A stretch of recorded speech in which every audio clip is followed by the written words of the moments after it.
immigration officials would show this image to children and say, tell us a story about this. This was part of mental testing. Are you insane? Will you become a public charge?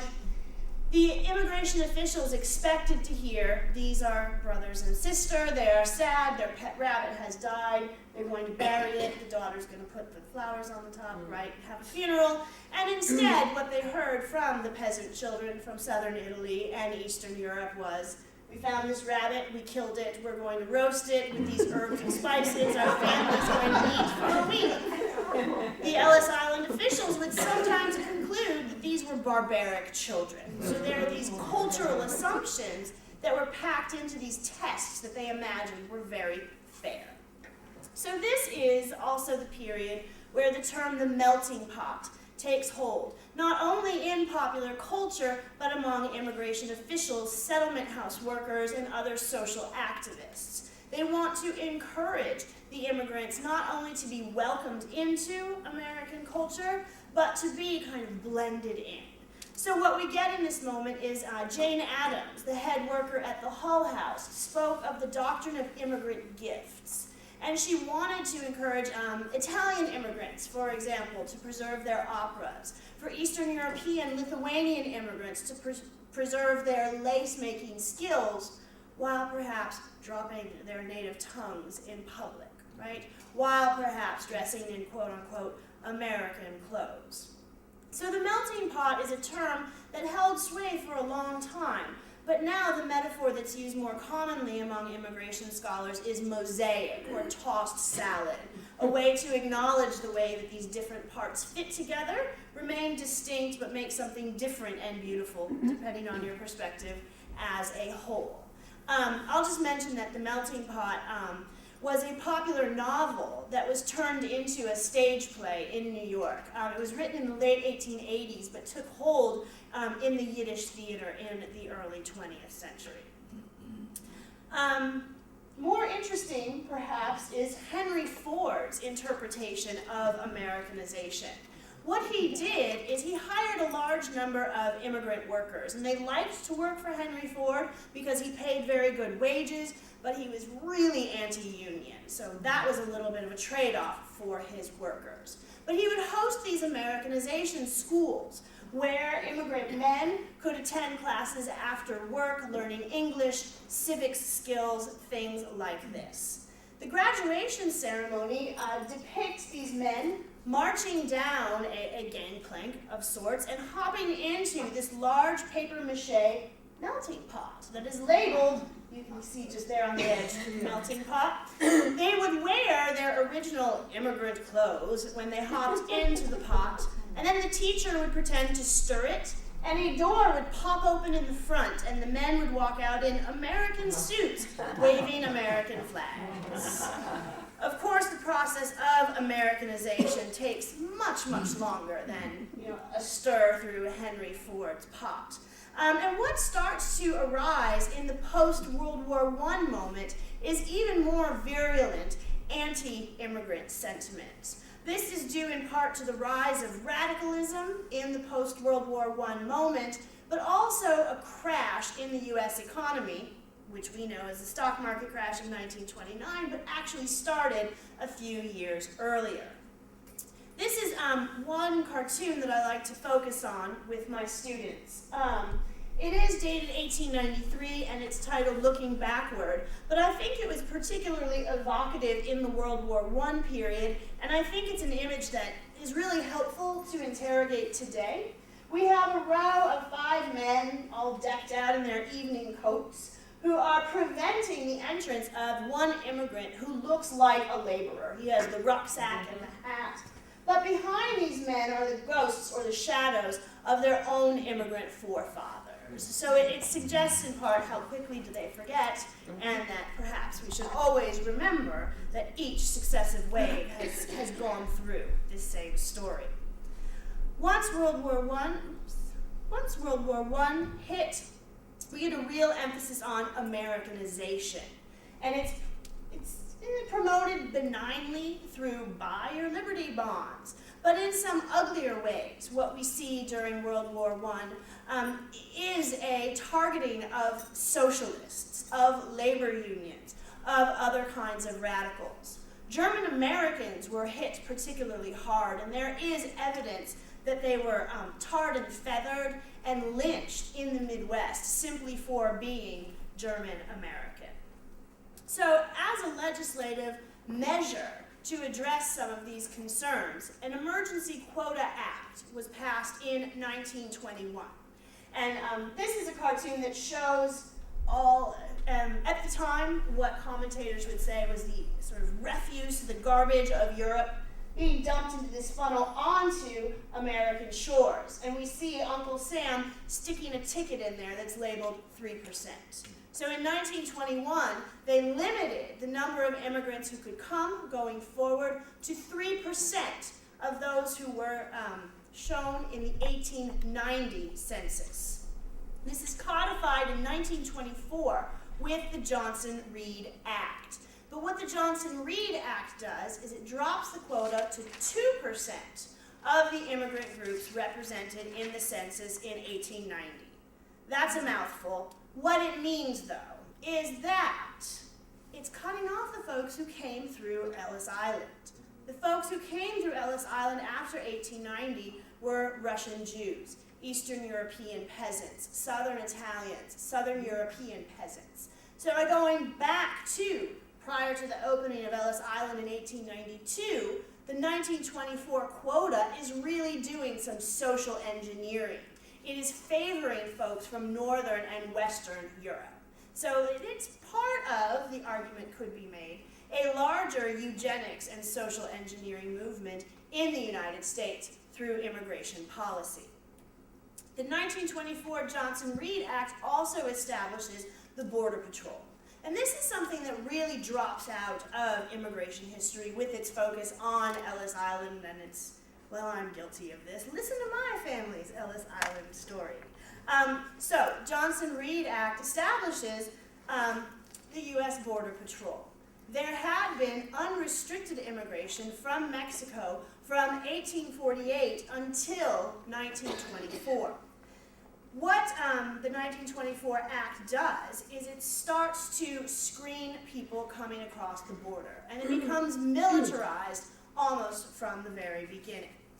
Now, what happens is when the Great Depression really hits, 1929 to 1931, legal Mexican immigration entries dropped by about 95%. And over the next 10 years, as many as 400,000 Mexican citizens were repatriated.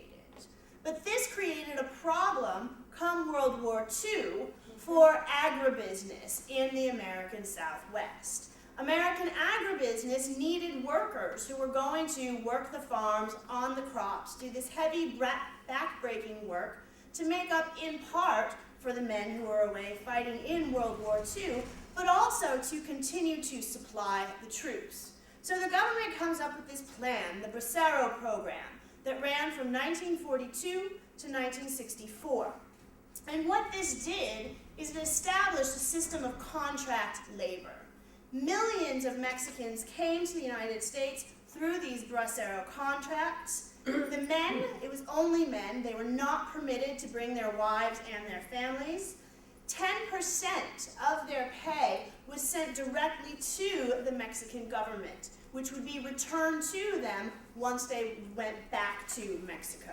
So the Bracero program was never meant to be a pathway to citizenship, to use a modern term, or a way for Mexicans to become naturalized American citizens.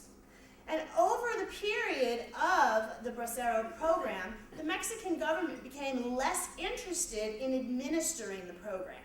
And what ends up happening is the U.S. government and agribusiness in the Southwest essentially approaches these braceros and says, if you drop out of the program, you can come over and work, and after a period of time, we will allow you to naturalize as a citizen. However, you must give up the protections of the Bracero program, which included minimum wage, and a requirement for housing. So the United States actually creates its own, quote, illegal immigration problem with the Bracero program. They don't really help themselves among the Mexican and Mexican-American community. Come 1954, they devised a program known as Operation Wetback, in which the Immigration and Naturalization Services traveled around and, quote, rounded up Mexicans and Mexican-Americans and took them back over the border and dropped them off in Mexico. It's important to note that a serious percentage of these folks were actually Mexican-American or were naturalized citizens. So there was a bit of racial profiling going on, to use, again, an anachronistic or contemporary term. So Operation Wetback is happening around the same time as Japanese internment, not long after that. And when you start to put these pieces together, it frightens me a little bit. Come 1965, the Hart-Keller Immigration Act is signed by President Johnson.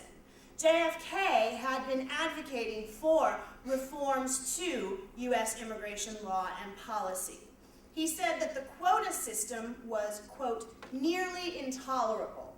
This was part of his larger vision for civil rights. So this image is of Lyndon B. Johnson signing and giving an address of the Hart-Keller Act in front of, or rather behind, the Statue of Liberty, right? A very deliberate act. The Hart-Keller Act of 1965 does two really important things that I think carry forward today. It prioritizes technical visas. So immigrants who have particular skills will be given preference over other immigrants. During the debate that was going on over the Hart-Keller Act, some of its proponents in Congress claimed this will not change the demographics of the United States in a dramatic way. But what we in fact see by the mid-70s are a large number of Indians from the subcontinent are coming to the United States. And it transforms the Boston area and other parts of the United States in ways that politicians never could have imagined. A little bit of colonialism sort of covering their eyes there. The 1965 Act also prioritizes family reunification. So if you had a family member in the United States, you could come over as part of this program. Some critics to this day refer to that family reunification clause as an endless chain migration. And I'm going to come back to that in just a second. I'll say quickly that the 1965 Act ended the Bracero program and it put an end to restrictions on Asian immigration, which had been in place since the 1882 Chinese Exclusion Act. Now, jumping forward, we now see that American states are passing a number of laws to try to take over control of immigration once again. This is a political cartoon that I found.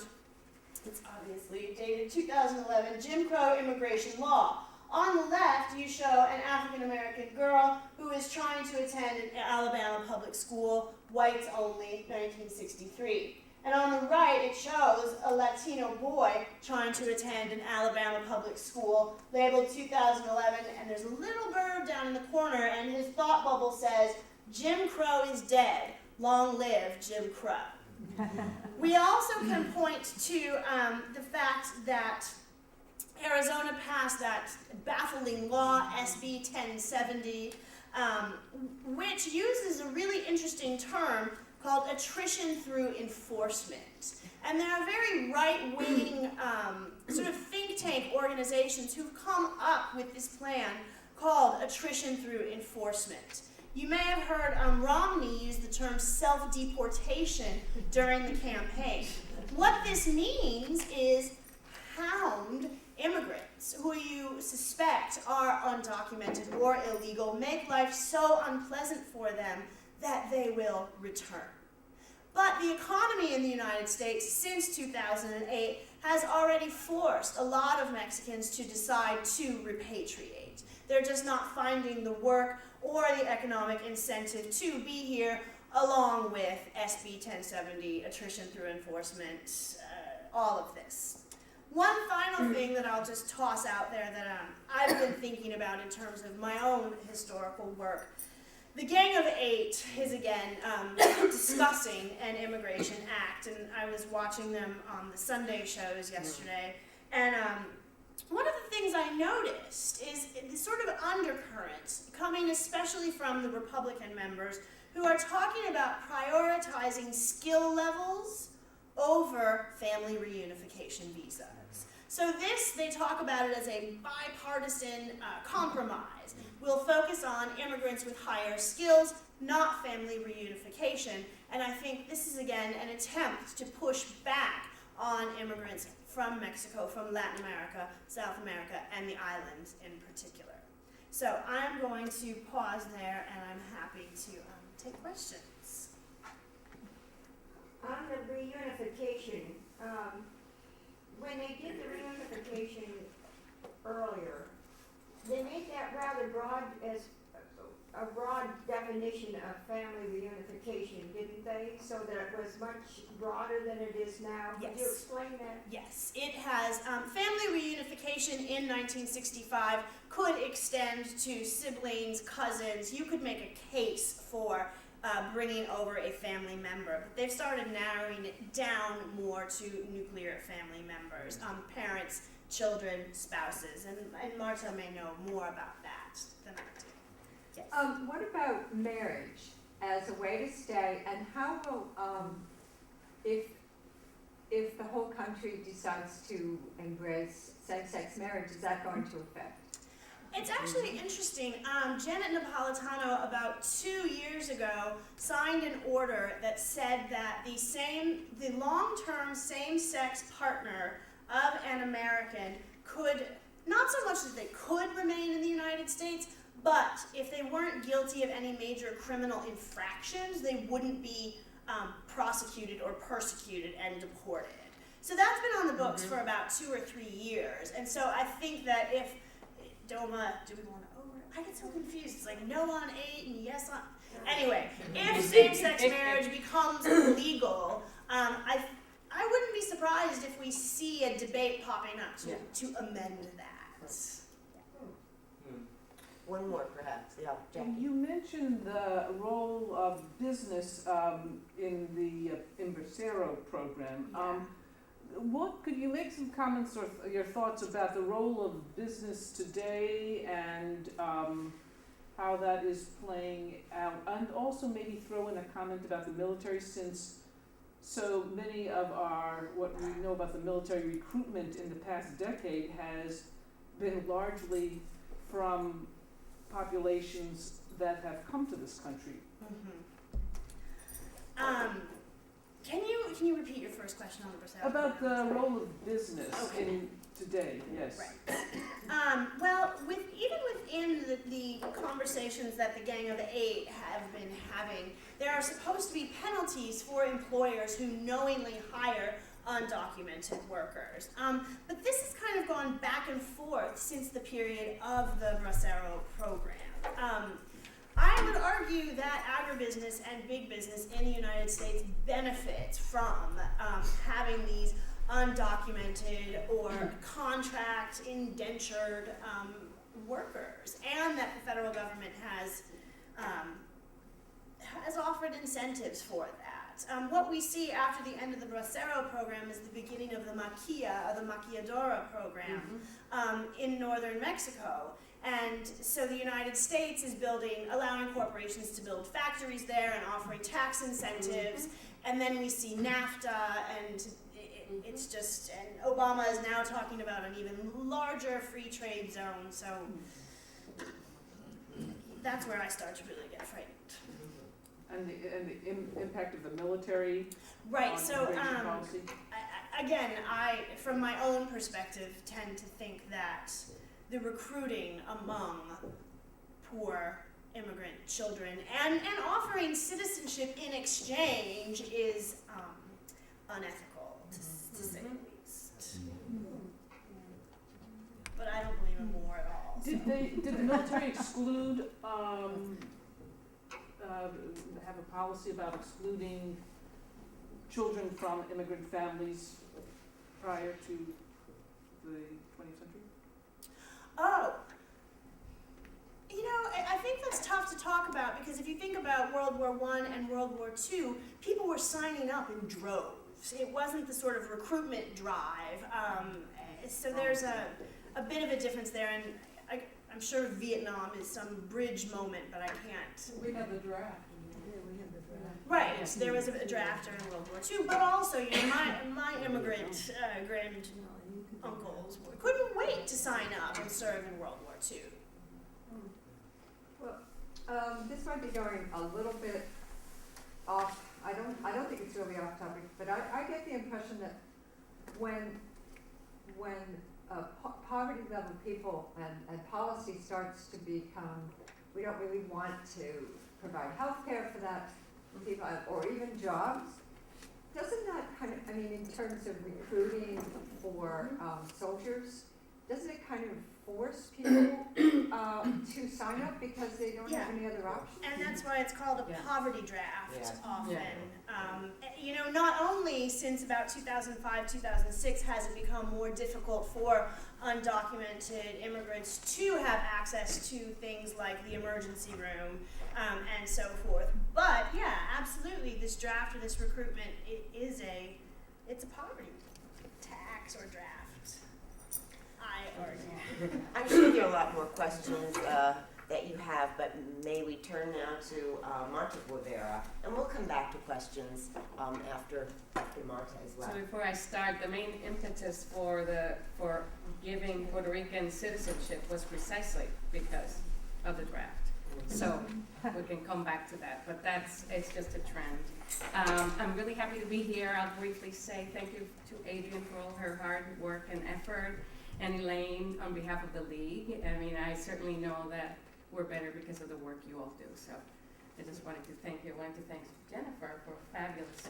I don't know how she did it in so little time, and it was so informative. I appreciated that presentation. So because this is not something I do every day, talk about kind of a historical context, you know, I wrote down most of my thoughts, so I will be reading quite a bit. I'm most comfortable working with families and with colleagues on behalf of families and children. So I really appreciate the opportunity to give this perspective, and really we'll leave enough time at the end for questions, because I want this to be meaningful to you. And so in writing some of the things, I wasn't sure where to focus, but I really appreciate the opportunity. This topic, of course, affects us all, because as President Obama said, unless you are one of the first Americans, a Native American, we're all descended from folks who came from someplace else. Whether they arrived on the Mayflower or on a slave ship, whether they arrived through Ellis Island or crossed the Rio Grande, the issue of immigration and immigration reform is an issue that is evolving daily. The U.S. Senate and the famous aid, etc., they've been mentioned already. But even though, as we mentioned before, most Americans come from someplace else, the topic is a controversial one. According to a Pew Research Center survey released on March 28th, most Americans feel that undocumented immigrants should be allowed to stay in the United States, but they're split on the question of citizenship.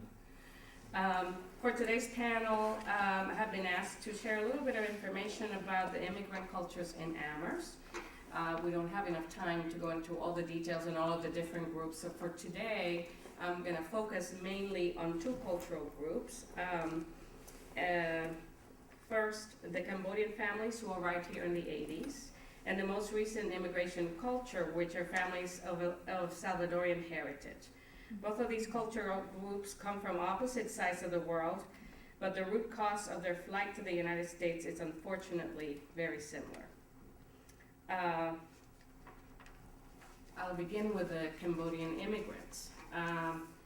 Cambodians left their country in the late 70s, early 80s as a result of a 5-year regime that a lot of us are unfortunately aware of, a regime of terror in which nearly all Cambodian citizens were routed from their homes and sent to the countryside in order to be re-educated by the Khmer Rouge. Adults and children were consigned to labor camps. and to abysmal living conditions. Estimates of people killed during this period range upwards of 2 million, roughly equivalent to the population of all central and western Massachusetts. The horror in the killing fields of Cambodia have been well documented, mostly by the victims' own families.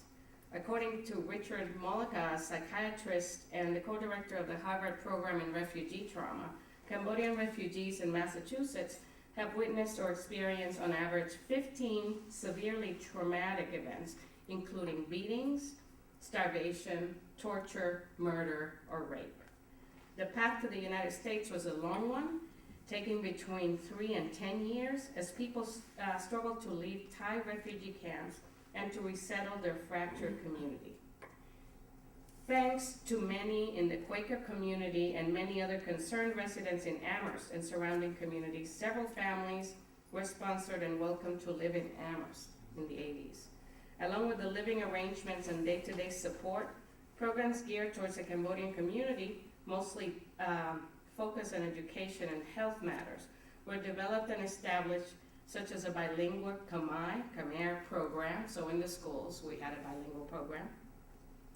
After-school programs, one of the most successful ones was at Fort River, the after-school program. A Cambodian healthcare worker was hired by the town along with other task force members, so there was an emphasis on mental and physical health.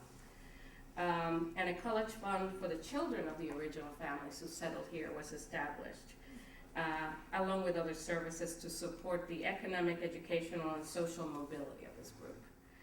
Our community at the time was not fully aware of the complexity and difficult task of building trust with a group of refugees experiencing trauma and fear, such as the Cambodians who arrived in Amherst in the 80s. But they worked really hard to do so. An educational researcher, Ruby Takanishi, said that immigrant children are far less likely to participate in well-designed early education and after-school programs that have been set up for the explicit purpose of reducing inequality in school achievement. He goes on to say that Cambodian immigrants are 10 to 20% more likely to be depressed and historically reluctant to access resources from American educational and medical institutions. Amherst worked really hard to be far ahead of national norms in these arenas, and we were. So a lot of work was done. We developed an extensive network of services in which Cambodian children and their families eagerly participated. This went on for decades. And although many families were able to take advantage of the opportunities created for them and their children finished high school and moved on to college, many others were not as successful. Health problems, both mental and physical, poverty, issues of identity, and other conditions made it hard for a large number of students to finish school and live the dream they had thought they could attain. Question 2, eliminated bilingual programs in Massachusetts in 2004, but the Khmer bilingual program in our schools had been eliminated by then. So it was due to enrollment, it was due to curricular demands and other pieces. So by then, already the program had been stopped. The second generation of Cambodian students began identifying as Cambodian Americans, and I worked with a large number of them at the time at the high school and in the community. And the divide between the elders and them became tense and complex. Many families moved to bigger cities in Massachusetts like Lowell, and the population began to decrease in the late 90s, early 21st century. Currently, few members of the original group remain alive, and fewer than 30 students of Cambodian descent are in our schools, a decrease of over 70% from the early 90s. This is the one group, and again, there's many others, but just concentrating on both. We continue to have a Cambodian affinity group in the schools, but it's smaller than what we used to have. We used to have all of our children of Cambodian descent at the elementary level at Fort River School. But then when we redistricted, they all went to other schools. So there's been, there's been a huge change for the community in the short time. So we're talking about a little over 30 years here. So I'm going to talk about the El Salvadorian community now. Salvadorian immigration to the United States is a fairly recent phenomenon, and it is small in comparison to other waves of great immigration of the past. The flight of Salvadorians from their own country was the most dramatic result of El Salvador's civil war, draining that country of between 20 and 30% of its population. Half or more of the refugees, between 500,000 and 1 million, immigrated to the United States, making Salvadorians Americans the fourth largest Hispanic or Latino American group after the Mexican American majority, the Puerto Ricans, and the Cubans. So that's, with current numbers, it's the fourth largest. Efforts since the war to build functioning democratic institutions in El Salvador have largely failed to overcome the legacies of institutional incapacity and politicization. Current levels of violence are extraordinarily high in El Salvador. The homicide rate is one of the highest in the world, and it's more than double the average for Latin America, a region with high levels of violence by global standards. The number of Salvadorian immigrants in the United States grew in the 1990s and early 21st century as a result of family reunification and new arrivals fleeing a series of natural disasters that hit El Salvador, including earthquakes and hurricanes, poverty, and gang violence. By 2008, there were about 1.1 million Salvadorian immigrants in the United States. I'm not going to go into the details about the political issues and how the United States intervened and all that whole history, because we wouldn't have time, but it's well documented, the hand that the United States had in all of the reality, social, economic, etc., of that nation and surrounding nations in Central America. Meanwhile, the history of Latinos in Amherst can be traced originally to education, primarily to UMass. In the 70s, professors and their families comprised the majority of the residents of Latino descent. And I must say that that's our history, that's my family's history. We came here in 1973. My mother was going to go to UMass, and we were going to stay here for a year and a half or two, and we've been here ever since. And that is not to say that Puerto Rican farm workers have been in the area. They had been coming to Hadley and other surrounding farming communities for decades. These workers came to farm the fields and lived here without their families during the spring and summer. In the mid-70s, some of the workers brought their families and began settling in Holyoke and other communities. I mentioned this to reference the general history of Latinos here in Amherst, but it is the case that because Puerto Ricans were citizens, the realities of our flight here are totally different, so I'm not equating, but just talking in general about the history of the Latinos here. In Amherst, the growth in the Salvadorian population can be attributed mostly to family ties and to the understanding that we're welcoming and hospitable and a community that welcomes undocumented workers and their families. Salvadorians first fled to major cities in our nation, but have slowly moved to other areas in search of better opportunities.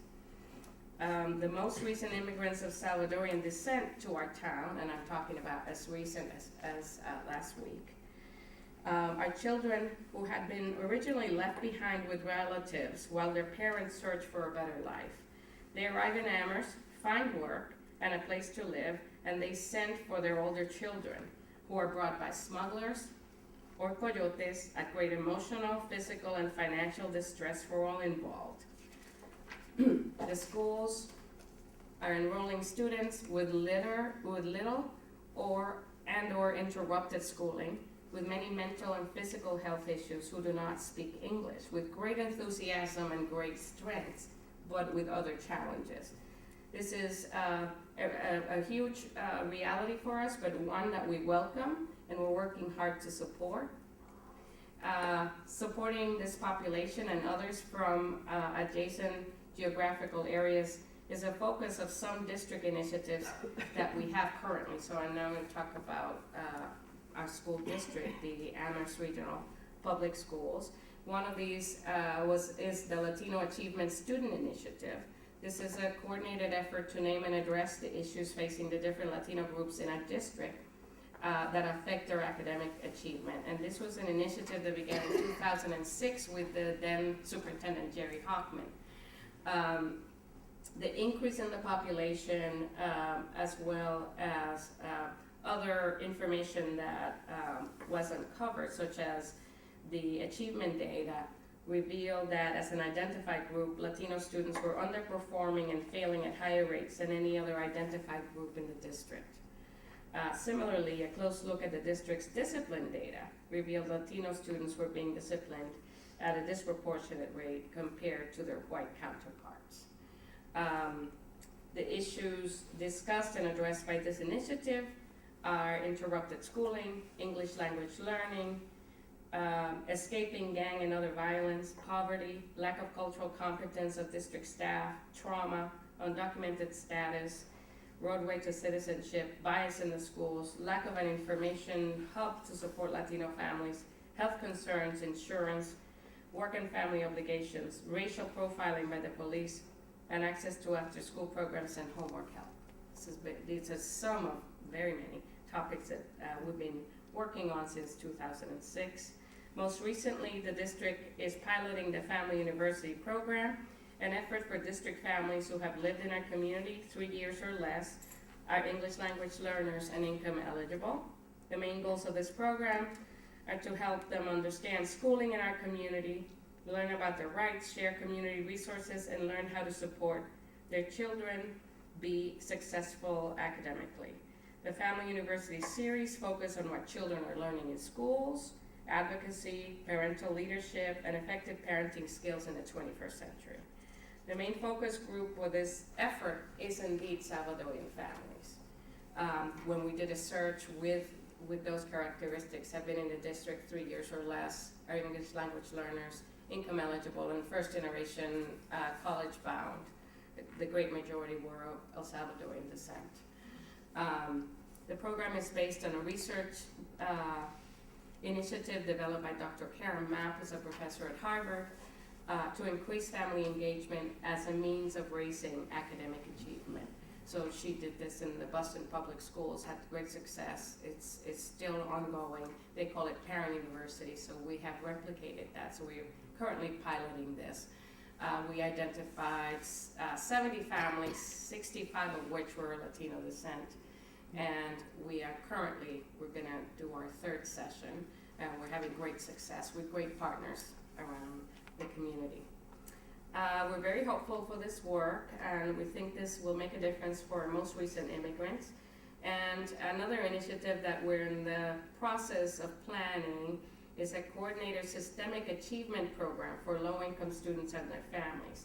We are going to call this Steps to Success, which is a program that the Brookline Public Schools have, and they have had it for over 12 years. It's been very successful, and it's a systemic approach to addressing issues of achievement gaps and other issues. The difference is their community gives $900,000 for the program, and it's housed in the subsidized housing projects in Brookline. So we have several different challenges, but we're modeling it after that, and we're very hopeful. So we have been doing some efforts in the apartment complexes that we have, and so we're gonna try this. So in the midst of budget cuts, the school committees approved 2 positions, and you've probably seen this in the news, and they are for Steps to Success liaisons. So the idea is to provide wraparound services to families, coordinate the support, do an intake, have a needs assessment, and see how we can support families, support their children. So that is our latest effort. I want to highlight that all of these efforts have been possible because of the hard work, time, energy, and financial support of many in this town and our surrounding communities. It takes a village to raise children, and a more committed, informed community to raise immigrant children fleeing trauma and violence. I'm very proud to be part of such a village. I wish I had the time to share the specific journeys of these immigrants, as they would be more informative and compelling than anything that I've shared. Their stories and personal journeys may vary, but they all include a contagious sense of hope and optimism about being in our community, our schools, and being able to provide for their children what many take for granted. Their freedom to be alive, grow up in a safe environment, have a predictable place to sleep at night, not have to guess when they will have their next meal, and most important of all, the right to an education. Being able to keep their focus on a bright and better future while working very, very hard to provide for their families now, and never forgetting where they come from is a complex dance these families perform beautifully on a daily basis. Thank you. I'd love your questions to focus a little more. Yes. We have two basic differences here. The refugee program, the people who come in under the refugee Yes. program, don't they get some federal backing, whereas the illegals who come into the United States they have to deal with the business community without federal support. But the community- immigrants get some federal subsidy. Yeah, so the refugee community, so the Cambodian community's reality and journey here, immigration was a totally different flight than the Salvadorian community, for example, that we have here. And it varies, okay? We have Salvadorian families who are educated and have come in other ways, but the majority of them are undocumented or have work visas. The Cambodian families who came originally came with full, with asylum, with other, refugee status and other support. Absolutely. That doesn't mean that, that necessarily, I mean, it was easier from the perspective of their citizen status. So the families that we're working with now, particularly the El Salvadorian, but there's Cape Verdean families, there's other families. But this large number influx of families, they also have to work around the citizenship piece and work really, really hard. And when I mention about taking for granted, it's very difficult. The divide of Latino, students and families who are citizens versus the ones who are not. So the differentiation, being able to, for the district and the community to differentiate based on what the different families need is key here. Martha, we spoke about the redistricting. How does Yes. that affect the Cambodian children who have always been out in Fort River? That was a very difficult process. And at the time, the idea behind it as we understood originally was about redistricting for equity at the time, and equity as was defined. At the time, Crocker Farm had by far over twice as many students on free and reduced lunch as other schools. Yes? Oh, I thought, as other schools. And there was the economic piece behind, each of the schools. So it was a redistribution to make sure each of the schools, had that balance. However, while doing that, the Cambodian community did lose because it was uprooted, after decades of having had, the support, the professional training, development, and all of that at the Fort River School. So that was a huge shock. And that was very difficult for the community. Clearly, after the elementary schools, it was the same middle school and high school, but that, it came at the expense. So that was very difficult. Yeah.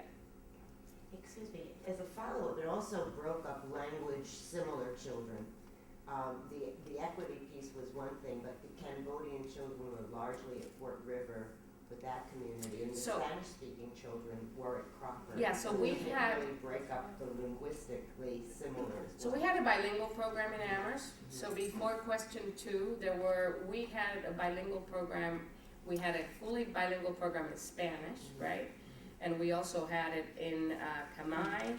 And we had some Chinese support. We had some Korean support, not full programs. And the communities were based in different schools. So we did have clustering. We did have school choice. We didn't have, we had open enrollment in our schools so that when families of Cambodian descent would come, they would be, welcome and said, most of our Cambodian families are at Fort River. Or the Latino families came and said, most of them at Crocker Farm. There were resources, there was staff and other things at each of these schools. So yes, that is correct. So then, the redistricting for equity, we really did deconstruct a lot of what we had done. Thank you. Yes, Jackie. Want to thank you so much for the interesting presentation and the comparison between the Salvadorian and Cambodian communities. I have two questions. One is thinking about the two different groups as you described. So I appreciate the point that you made about how the wave of Cambodian families came through and the children have gone through, and there has not been, if I'm reading correctly, as large a population in the schools now as there were before. Yes. And so now we have an interesting, later an El Salvadorian community comes through. I think this is that when I think of the Amherst schools and the towns and residences in Amherst and what goes on in the paper, so much the immigrant communities are nameless and not present. We don't hear that much about it in the Amherst Bulletin and things like this. So, two questions. One is, do you have a perspective that can tell us what has been the fluctuation of these groups over even 3 decades? I mean, is it, as a comparison to the population of the town, diminishing, or is it growing, or is it just always in flux? And the other thing is maybe something regarding your own opinions about, would it be helpful if there was more public conversation about immigrant groups that are in Amherst? So I'll start with that last piece, and you'll need to remind me of the other questions. But yes, most definitely. I mean, dialogue always helps. And I think, I don't think I've been able to ever entertain a conversation such as this. So I really do appreciate the league for inviting us and bringing this to the forefront. I know that I had a mother recently, a Salvadorian mother, say, the reason why, we don't like to make noise. This was at a family university. She says, we like to stay among ourselves with other Salvadorian families for fear. It's a lot of fear. And she says, we're mostly behind the scenes. She says, it is the case that we work in almost every restaurant in the town. There, we're in the kitchen, we're cleaning hotel rooms, we're doing, these kinds of things, or we're home taking care of our families. And so we're not that visible. However, there's been an increase of business owned by Salvadorian families in town. So I think we can look at it from different places. And going back to the Cambodian population, at the time, and again, it was, I was part of the Cambodian task force, not at the very beginning, but in the middle of it, and then supporting the students. And the way I understand it is that it was much harder for them to attain that level of income and of mobility, even though many did and still reside here. But there weren't as many visible signs from that perspective. Yes, we did have the Cambodian task force, we had these supports, we had the different programs, but in terms of seeing or hearing the voices other than retelling about the killing fields or seeing some different initiatives, there wasn't really that strong voice as it should have been, because it's important, and it's coming from a strength base of what all of these, citizens and residents can offer, So and just globally, what percentage would you say of the children, of the population of the school children over, let's say, even 2 decades or 3 decades is the immigrant population? Well, in the 80s, again, mostly it's hard because a lot of the immigrants, via education and it's very different. So in the colleges and universities, and the people who come in and live in North Village for a year or two, and used to go to Marks Meadow and now go to Wildwood, so it's hard for me to separate that. But for the immigrant families who have come, such as my family and others, and who have stayed, I mean, it's quite a large number. So does the school not track by, doesn't have if I went to the school website, I couldn't look up a statistic for, no? No, in the Department of Education, well, again, the Latino, let's just talk about Latino, the census, it started appearing as Hispanic in 1970. 1970. So then from 1970 here, on every single census, Latino, Hispanic, or any form, and in different ways has appeared. Okay. So I could say about that. Even the, Asian, the Cambodian, the classifications have varied, Pacific Islander, and, And it's about 17% for combined Hispanic Latino now in the high school? There's 400 students, I can tell you, 420, I believe, students in, K through 12 that are of Latino descent out of 2,000, so it's quite a high, significant number.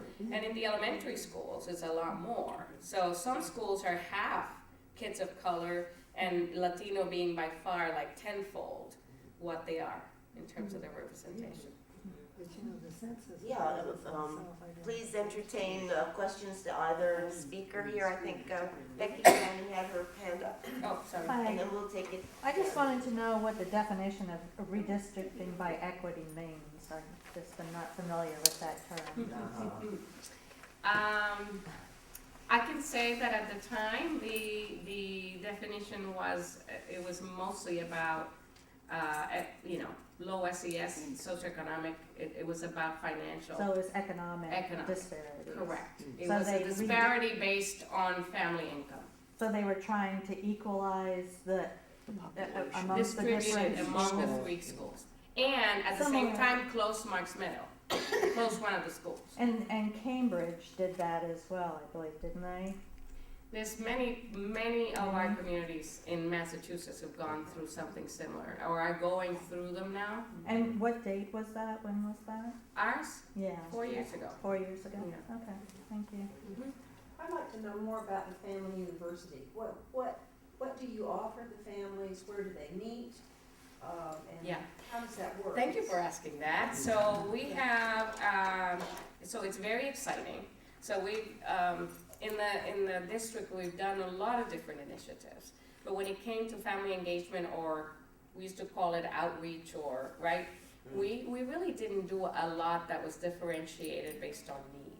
So, we started having conversations, and we participated in a administrative retreat 2 summers ago in Harvard with Ron Ferguson, Karen Mapp, and a lot of really great educators who shared some of their initiatives and some of their work, not only in the state, but across the nation. And Karen Mapp had a lot of compelling and a lot of research that she shared.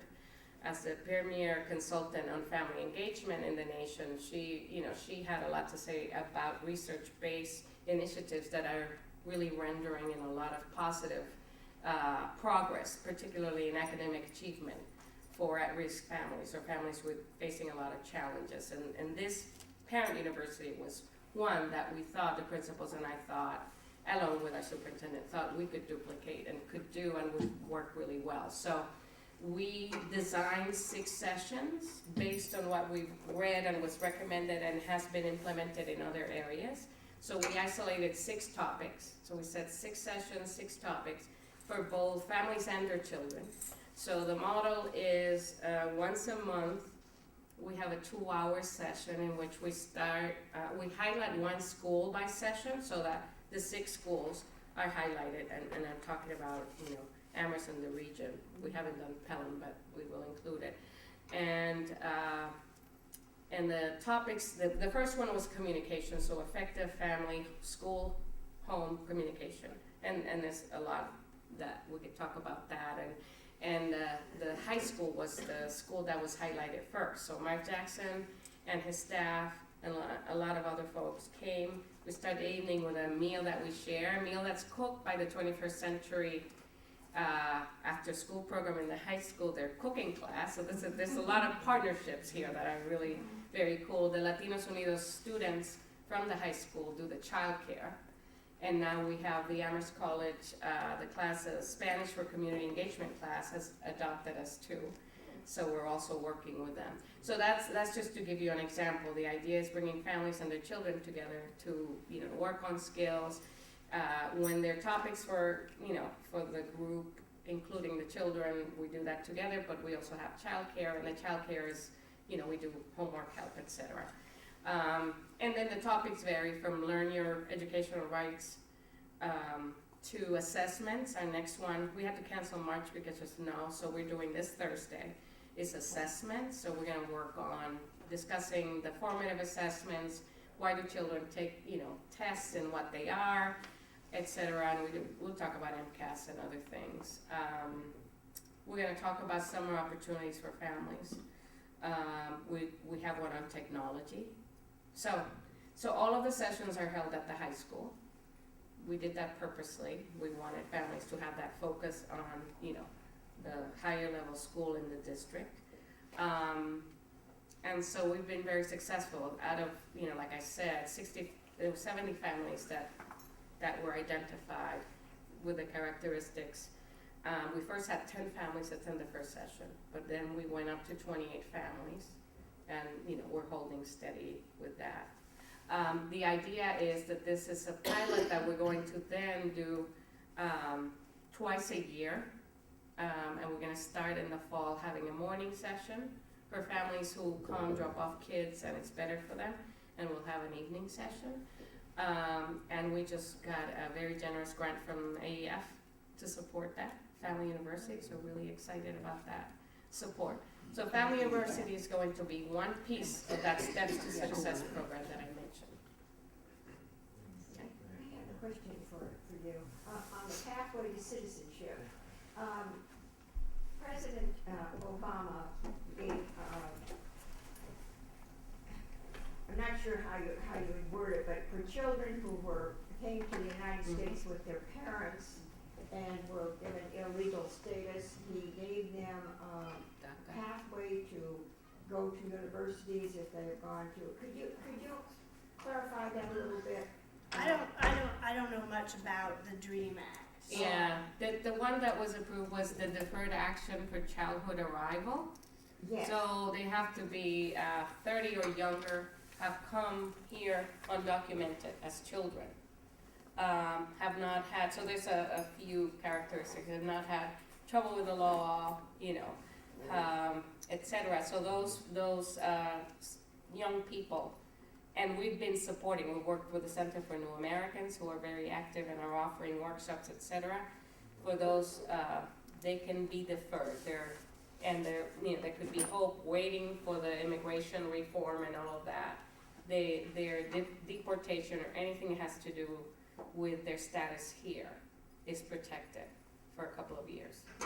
So we've had alum and children who are currently in our schools who have applied and have received that already. So we're working actively with families. Is there an enforcement problem with that?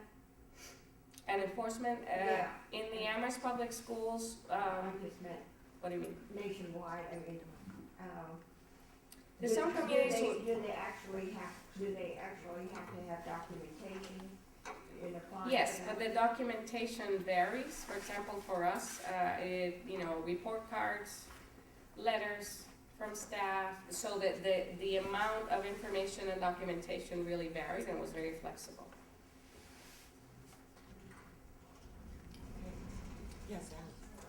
I'm aware of some kind of program, and I just read this very quickly, but it has to do with Latino students, I think in the high school. It's happening, I think May 17th or 19th, whatever the Friday The Latino is. Achievement Night. And I want to know more about that, and I also will say that happens to be the evening of the League of Women Voters Convention, so some of us who might be interested in Oh, that's too bad, because our coordination has been actually Yes. with the Crocker Farm senior night. Crocker Farm brings back the seniors who are graduating they have a potluck every year. And so I've coordinated with that, not with the league, but now we know for the future. So it's the seventh annual, and I'm happy to say that, I was a founder of the evening, but it was as a result of the Latino initiative and, the input that the community provided, which said, we need more positive celebrations about our children. We want to hear when our children are doing well, not just when they're doing badly. And so modeled after the, some of the evenings celebrations that most of the Latin American countries have on an ongoing basis. This is a time in which we highlight, all students. We highlight students at transition year, so kindergartners entering elementary school, 6th graders going to 7th grade, 8th through 9th, and then seniors going to high school, because transition years were identified as particularly hard for students. And so we give recognition and their certificates on 5 areas. So all kids can be praised for something. So from effort, to improvement, academic achievement, citizenship, and leadership. And so their teachers and counselors are the ones who decide, if and when, what they could be highlighted for. It's an amazing opportunity, community event. More people come to this than any other event. It's truly a community, so we get hundreds and hundreds of people. It's at the middle school, it starts at 6.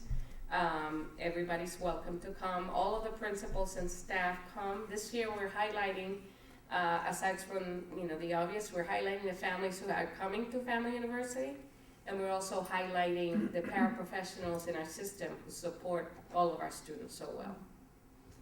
So you're welcome. Yeah. There is a partnership, Marta, and perhaps most in this audience know, but that the League of Women Voters joined you last year in registering individuals who came through. Yes. And that was a wonderful event. You were there and for that's us. a partnership that we are looking Yes. forward to continuing. And I should say also that Alice Swift and the Voter Service Group, would you like to talk about the registration of Cambodian students, Cambodian citizens, please? There's a man named, a Cambodian man in the system somewhere at Saiha. Sehat, yeah, say that, Oh. Sehat. Who, our former president of the league, Rebecca Fricka, knows him, and at the time of last November's election, I think it was probably after the election, he said, there's a group of Cambodians who just never vote. Yeah. They don't understand it. Yeah.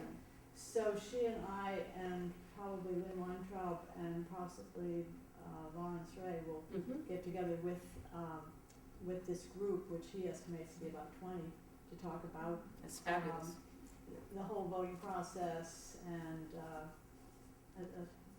there's too much to talk to them about, but I'll try to give them sort of the essentials and have a few pictures, which I'm hoping to take tomorrow inside the polling place to show them what it's like to vote. That's and fabulous. how to register and that kind of So thing. Sehat is a paraprofessional who works in our schools and who also teaches, along with his wife, the after school, the cultural affinity class. So he's fabulous. That's great, thank you. But I have another comment, I guess. One of the things you said that really I can't get out of my head is that we have all of these groups in town that are immigrant populations or have been here for a while, and they're more or less invisible. Yes. So how do you go about changing that? Well, the number one thing is that we have pockets of poverty in this town that are deliberately, that are a reality. So most of these families live in those apartment complexes. You don't get to see them. So you see Colonial Village, right? Gatehouse Road, which now you know what's going on with the eviction of those families, etc. Right? Rolling Green, and then we have the boulders, and we have all of the pieces that are South Point, etc. Now you don't see that. You don't see them. I mean, I had somebody ask me about the market. When we talking about when somebody said, how come I don't see the diversity that we see in the Saturday morning farmers market? It's a complicated, question. But the first thing is about, poverty and about feeling welcome, feeling like they belong, right? So I don't want to speak for others, but I know that in the people, the many families that I speak with, for them it's a sense of not necessarily feeling welcome or in the greater community. I think the schools, we're working really hard, but it's also because we welcome their children and work with their children, and we don't ask questions about whether they're undocumented or not. That has nothing to do with our education. But it's a huge, huge class issue, and there's a divide. I think that an example was when I went to speak with the Amherst College class, right? The Spanish for cultural, for community engagement. The students, which were, very fabulous students from Amherst College, really engaged in global issues, etc. They said, I didn't know these things happen in Amherst. So the reality is that I don't think people understand the reality many of our families have from a day to day, from living a couple of families in a small apartment to having to send money to the country, to still paying the smugglers to bring their children. This is an ongoing, it's like a decade long of them having to pay these people.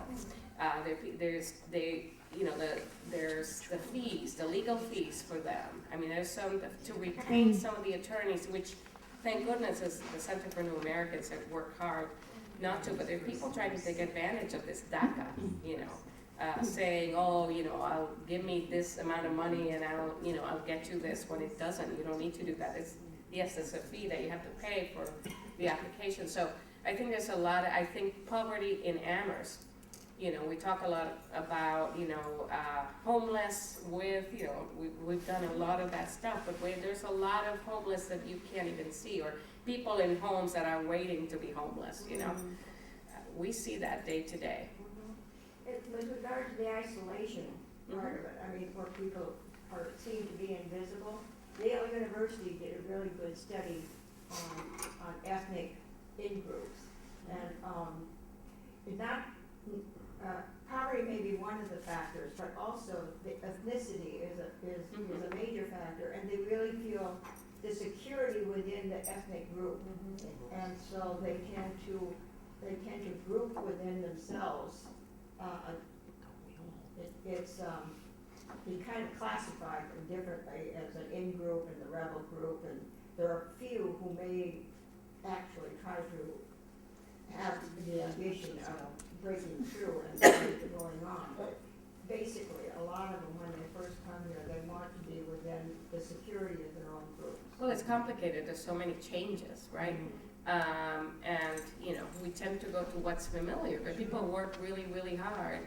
And many of the students too are in between 2 or 3 worlds, and we really demand a lot of them. In terms of the Cambodian American students, whom they themselves told us at the high school, we want to be known as Cambodian Americans, okay? And we're talking about, they were very, very, very vocal about, they can't communicate with their elders, the grandparents. They can't speak Khmer, or they just do a little bit, and they just feel like they're torn, and that's kind of what happens, often with others too. It's partly the language, which is what you're talking about within generations, but it's also the background. That is very hard for me. One of my sons was in school in the early '80s with the Cambodians who came in, and we have a Cambodian foster son. But I was aware that for Cambodians who had suffered so in Cambodia to come here, there's no commonality to be able to talk to each other. The other people they just didn't know where they were coming from, and it's much harder to communicate with others who just don't have any idea of your background. And also, they all have the problem of having had very spotty education, very little education from both of the populations you talked about. And that's very similar now, and it's also coming from trauma, from violence, from having, experiencing, having mental health and other health issues. I mean, just like us, I'm not saying that more, but it's very traumatic, and then not having the services, it's So- also problematic, yeah. Maybe you just answered, but I was wondering about mental health services for this population in the schools. So it's really complicated. I wish I could tell you some stories. Like we've helped a couple of families get asylum recent, meaning 2 years ago was the last one, 2 Salvadorian families, because they were able to prove that they were running from the gang violence. And for example, this particular 2 children who came, so first of all, they walk, I don't know for how many days, then they meet these scary people, then they're stopped in the border, then they spend 30 days waiting for them to be claimed, then they arrive here, having been exposed to outrageous things. These 2 siblings, one of the girls, so they were here in November, they didn't join school until March because they were afraid, right, until they were able to go through the notion, and they were claimed by an uncle, okay, not mother, father. And when they finally came to school, we were immediately of course alarmed that the student, the female, finally when she was able to, I talked to her in Spanish, we had a school psychologist who was able to just express, it's really hard for me to be here because all I have are visions of my mother when she was murdered in front of me and she was put into a ditch, and my uncle was murdered in front of me, and I just have these visions that I'm going to be, killed. Similarly, So you can't do anything educationally until that's dealt with. So the successful piece of this was that, so we had the Harvard, law school helping us with the actual asylum. That was a very complicated process. We had a mental health team that was able to support the family, not only in the school, but, with other local folks. And this is a very, very successful story. So the 2 of them and their father eventually came, received the asylum, and are being very, they're both in school, the kids are in school, and the father's employed. And to me that's success, right? And they're just regular citizens working really, really hard. But the stories are really unbelievable. Thank you for sharing that one with us. I appreciate that. Yeah. The discussion really has only begun. I think both of you feel that. It's very palpable here. And perhaps this should not be the first and only discussion we have of immigration, certainly on the national scene. And I was going to ask you what the path to citizenship was really going to look like after the Gang of 8. We've run out of time. Maybe that's another one. But the impact of our very own citizens here in Amherst really does bring those issues to the core.